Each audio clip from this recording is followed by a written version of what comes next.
Check.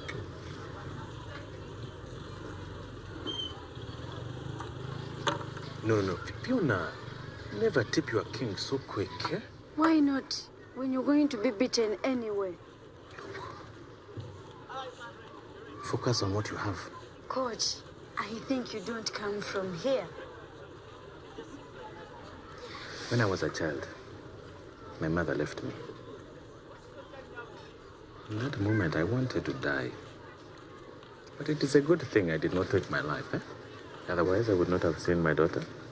I would not have met the pioneers. Or you. Me?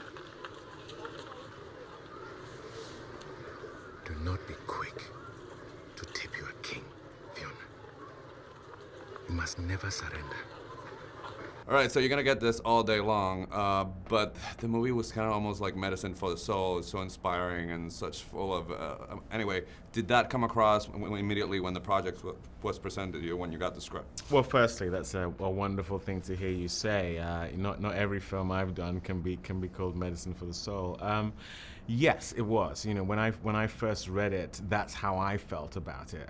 Especially as a father to a daughter myself. You know, the character I get to play and how he encourages this young girl to go on to be everything she could be. That's what I try to be for my daughter, and so to see it so beautifully depicted here was one of the reasons I wanted to do the film. There's a great moment when the credits roll where everybody gets to stand beside the person they're playing. It's almost like a very nice communion for the audience and for the actors. So talk about Robert and how much of it would just stick to the script, or how much did you sit down and talk to him because you're playing a real person? So. Yeah, well, he was there with us every day. He was the chess consultant on the film, and having him there meant I could literally, you know, if there was something in the script that felt bumpy to me, I could say, well, how would you say this? What would you say? What would you do in this situation? And thankfully, he's such a humble guy that he wouldn't be prescriptive, but he'd just be truthful. And that was very useful for me because it cut through all the debate as to how we should do it because we had the source right there. He seems to be, as a character and as a man, somebody who's very steady through all sorts of hardship. I think, did you talk about that and did you identify? Because that's something I literally caught my attention because, you know, people get upset about little things about life, and this is something completely challenging for him. Absolutely. I mean, that's the thing. If you're playing someone who is inherently good, quote unquote, that can sometimes come off on screen as unbelievable, a bit sanctimonious. But when you see it in action, when you literally between takes see how he is associating with some of these kids who he had also taught to play chess, who are actually in the movie as well, you go, well, this is just the reality. I don't need to embellish it. I don't need to underplay. I just need to play the truth of it. And I hope that's what comes across when people see the film. When I get in to talk to your director, I'm gonna have to contain myself and not turn into Chris Farley because I've been such a fan for so long. So how is it being directed by Mira Nair?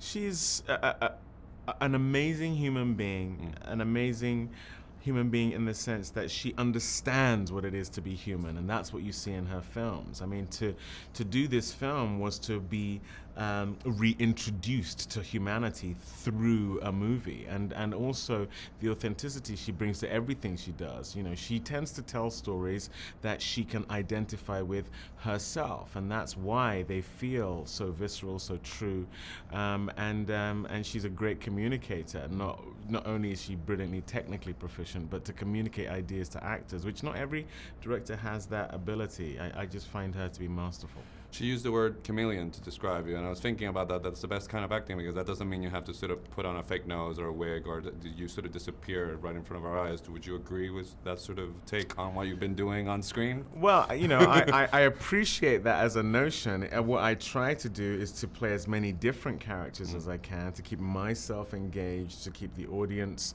hopefully interested in me as an actor. But also, I'm really on a journey, on a path to understanding humanity. I'm very curious about us, and so the more different characters I get to play, the more that journey continues for me. All right, well, pleasure talking to you. So I really love that movie. Thank you.